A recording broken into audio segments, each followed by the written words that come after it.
Hello hi friend, कैसे हैं आप लोग। मैं आपके सामने लेकर आ चुका हूँ परमानेंट शेड्यूल का पार्ट 9। हाँ दोस्तों, चलिए वीडियो स्टार्ट करते हैं।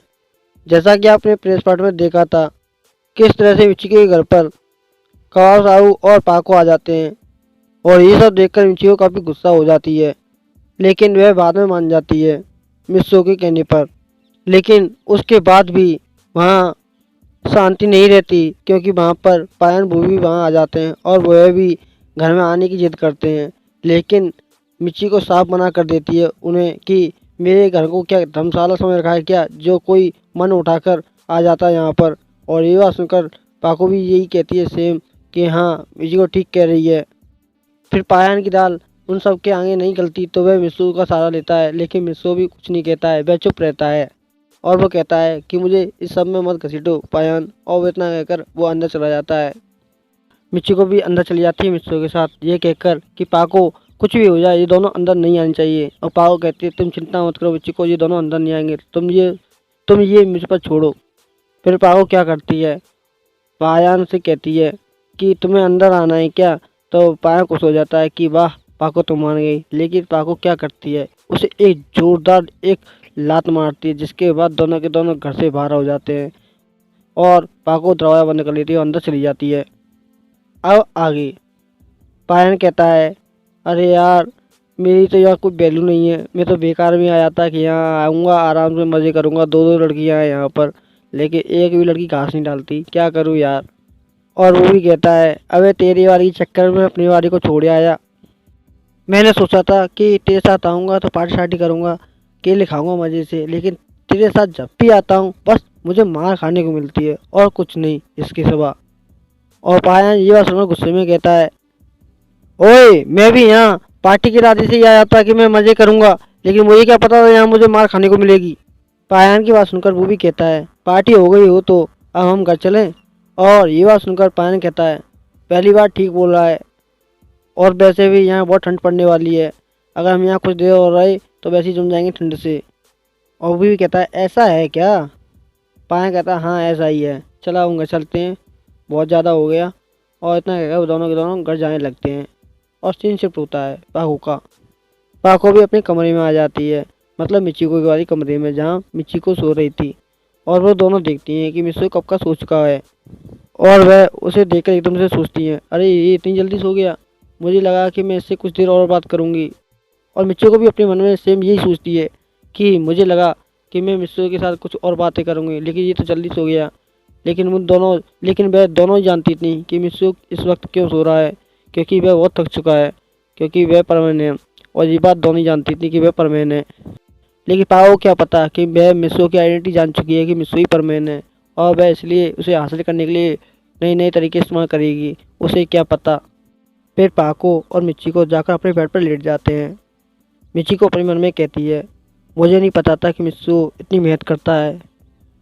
मैं तो हमेशा ये सोचती थी कि मिस्सू एक नंबर का आलसी है, वह कुछ नहीं कर सकता सिवाय सोने के। लेकिन अब मुझे समझ में आ गया कि वह स्कूल में क्यों सोता था, क्योंकि वह रात भर पढ़ने टूटी करता था और इसी कारण वह लेट उठता था। और मैं ऐसे देख देख कर हंसती थी, लेकिन मैं क्या जानती थी कि यही लड़का कोई और नहीं परवीन निकलेगा।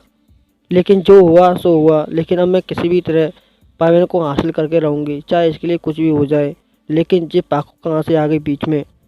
मैं जब भी कोई काम करने की कोशिश करती हूँ, मिस्सू के करीब आने की कोशिश करती हूँ, ये पाको पता नहीं कहाँ से बीच में आ जाती है और वह पाको की तरफ घूमने लगती है।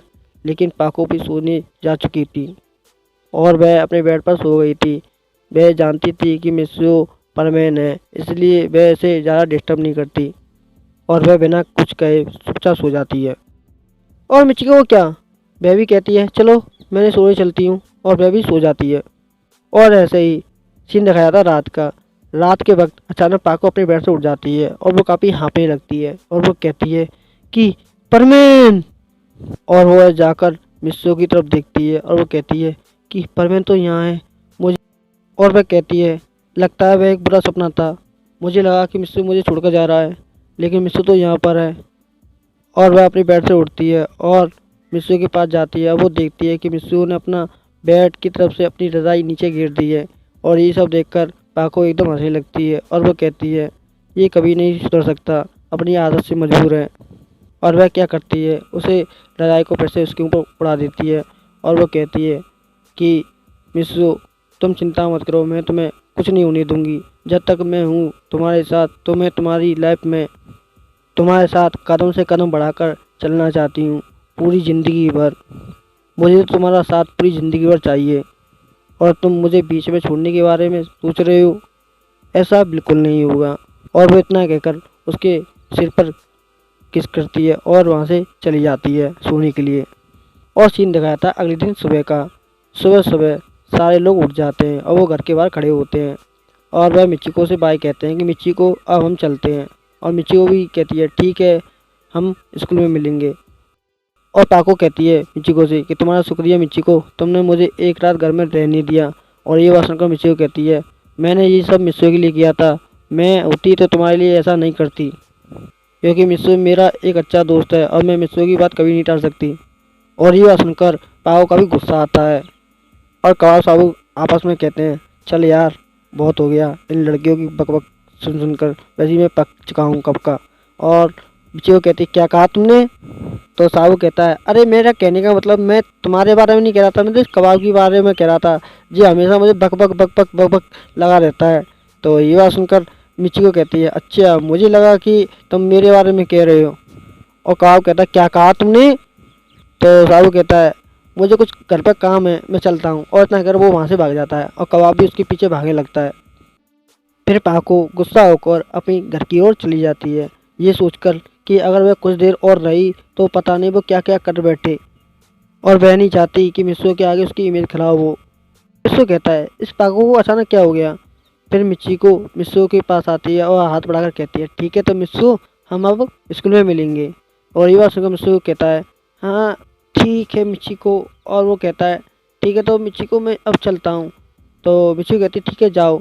तो मिस्सू कहता है कि पहला मेरा हाथ तो छोड़ो। तो मिचिको एकदम से मिस्सू का हाथ की तरफ देखती है, वो देखती है कि मिस्सू का उसने अभी तक हाथ पकड़ कर रखा है।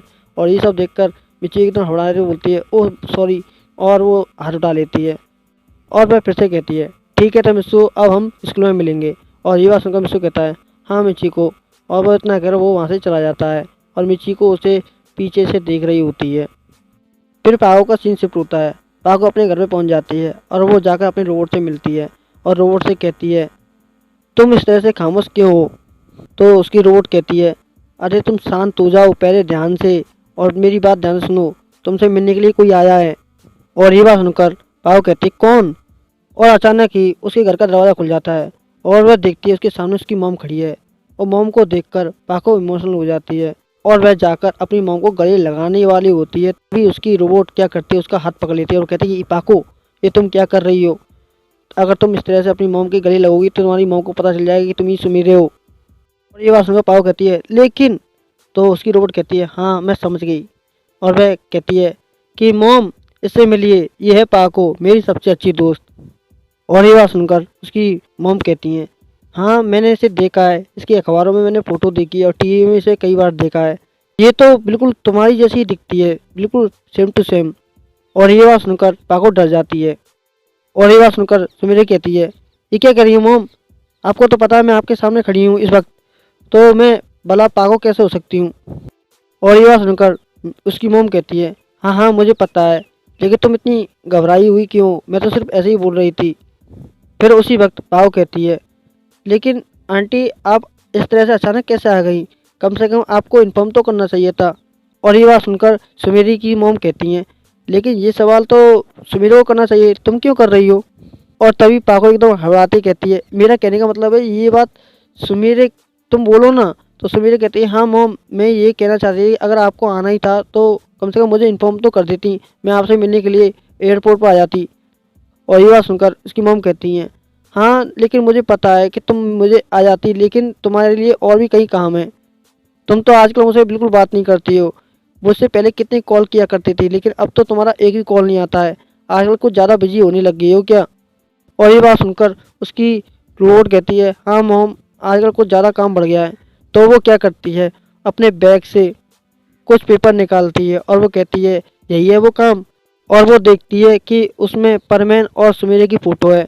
और ये सब देखकर वह एकदम से कहती है मॉम ये आप क्या कहना चाहती हैं? तो वह कहती है उसकी मॉम, अब तुम ज़्यादा बनो मत, मुझे पता है कि तुम इस लड़के को पसंद करती हो। और ये बात सुनकर सुमीरा कहती क्या, और उसकी मॉम कहती है हाँ मुझे पता है। तो सुमीरा कहती है नहीं मॉम, ऐसा कुछ नहीं है, वो एक सुपर हीरो है शहर का, और मैंने इसके साथ एक फ़ोटो ले ली तो उसमें कौन सी बड़ी बात है। और ये बात सुनकर उसकी मॉम कहती है हाँ हाँ मुझे पता है, कोई बड़ी बात नहीं है, तुम्हारे लिए फ़ोटो लेना, तुम भी तो एक सेलिब्रिटी हो। और वो क्या करती है, अपने बैग से कुछ और फ़ोटो निकालती है, और वो फ़ोटो कुछ ऐसे होते हैं जो मीडिया और न्यूज़पेपर में भी नहीं होते हैं। और वो इन्हें देखकर कहती हैं ये फ़ोटो आपको कहाँ से मिली। तो उसकी मॉम कहती हैं ये फ़ोटो मुझे उसी से मिली जिसने ये फ़ोटो खींची थी, मैंने उसे डबल पैसे देकर उसे ये फ़ोटो खरीद ली ताकि ये मीडिया और न्यूज़ में ना छपे। अगर तुम साफ साफ बताओ, अगर तुम्हें ये लड़का पसंद है तो तुमने मुझे इस बारे में कभी क्यों नहीं बताया। मुझे लगता है तुम लड़की के साथ कुछ ज़्यादा बिजी होने लग गई हो।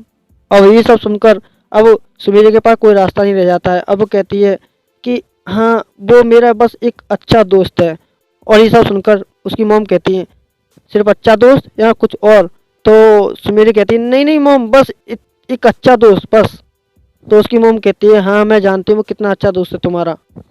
और सुमेरे की मॉम कहती हैं तुम्हारी जानकारी के लिए बता दूं, जब मैं छोटी थी ना, जब तुमसे भी ज़्यादा छोटी थी, तब मैं तुम्हारे डैड के साथ ऐसे ही टाइम स्पेंड करती थी। और ऐसे ही तुम्हारे डैड से टाइम स्पेंड करते करते कब उससे मुझसे प्यार हो गया मुझे पता ही नहीं चला, और मैंने तुम्हारे डैड से ही शादी की। और आज देखो मैं कितनी खुश हूँ। और पता है मेरी फ्रेंड को तुम्हारे डैड और मेरे बारे में पता चला तो वो क्या कहती थी कि वह तुम्हारा क्या लगता है। तो मैं कहती थी कि वह सिर्फ मेरा दोस्त है, और मैं भी तुम्हारी तरह झूठ बोलती थी जैसा तुम बोल रही हो। और ये बात सुनकर सुमीरा कहती है नहीं मॉम ऐसा कुछ नहीं है। और वो कहती है हाँ हाँ मुझे पता है, मैं सिर्फ मजाक कर रही थी। फिर सुमीरा कहती है एकदम से क्या मॉम आप जो कह रही थी क्या भाई ये बात सच है कि आपकी और डैड की मुलाकात इस तरह से हुई थी। तो ये बात सुनकर एकदम से वह कहती है हाँ ये बात सच है, लेकिन तुम ये सब क्यों पूछ रही हो। तो ये बात सुनकर एकदम सुमीरा कहती है घबराते हुए बस मैं तो यूँ ही पूछ रही थी। तो सुमीरा की मोम कहती हैं हाँ हाँ मुझे पता है क्यों पूछ रही हो, और मुझे पता है इस बारे में तुम मुझे सब कुछ नहीं बताने वाली, इसलिए मैं उस लड़के से खुद मिलना चाहूँगी। तो तुम मुझे कब मिलाने वाली हो उस लड़के से।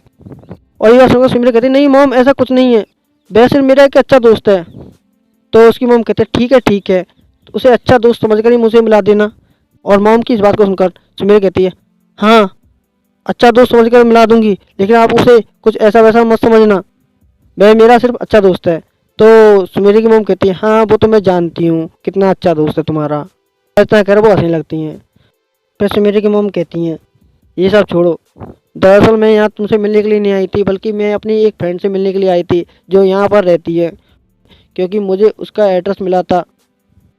और ये बात सुनकर सुमीरा कहती है क्या आप अपनी फ्रेंड के लिए मिलने के लिए आई थी, वो भी मुझे बिना बताए, क्या आपकी कोई खास दोस्त थी क्या। तो ये बात सुनकर उसकी मॉम कहती है हाँ मेरी एक खास दोस्त थी जो मेरे साथ स्कूल में पढ़ती थी, और मुझे उसका एड्रेस कुछ ही दिन पहले मिला था, और मैं उससे मिलने के लिए सोच रही थी कि उसका घर कहाँ पर है, और मुझे उसका घर मिल गया, इसलिए आज ही मैं उससे मिलने के लिए जा रही हूँ। और ये बात सुनकर सुमीरा कहती है क्या मॉम मैं आपके साथ चलूँ।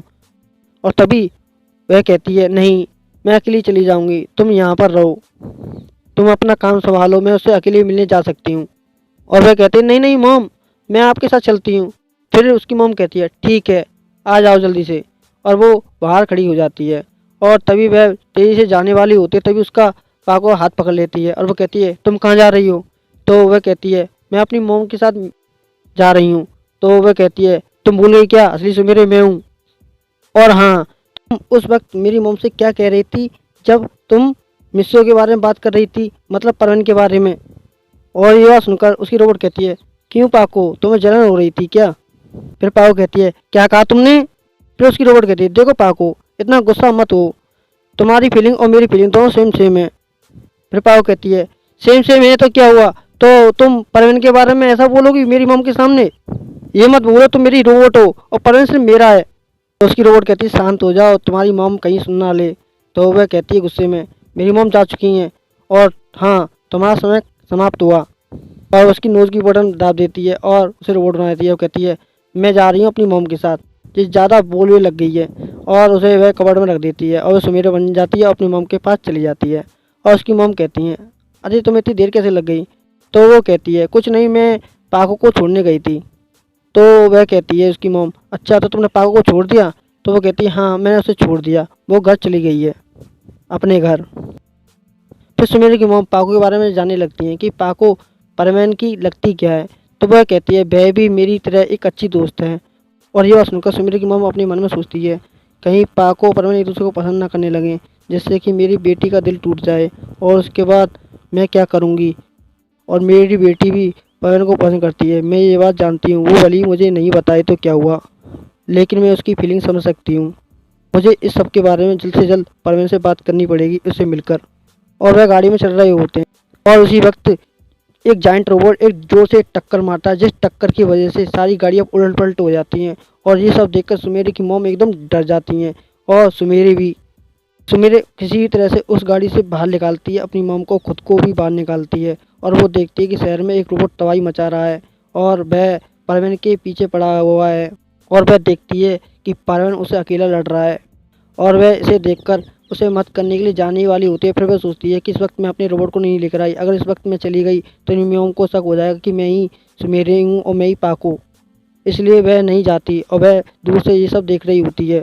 और उसी वक्त वह जायंट रोबोट एकदम से परवीन को एक जोर से एक पंच मारता है, जिस पंच की वजह से वह सीधे नीचे जाकर गिरता है गाड़ी से टकराते हुए और उसका हेलमेट निकल जाता है। और उसका हेलमेट उसकी मॉम देख लेती है। और इसी तरह से ये चैप्टर यहीं समाप्त होता है। नेक्स्ट पार्ट आपके सामने बहुत जल्द पेश करूँगा। Okay, good bye, sayonara.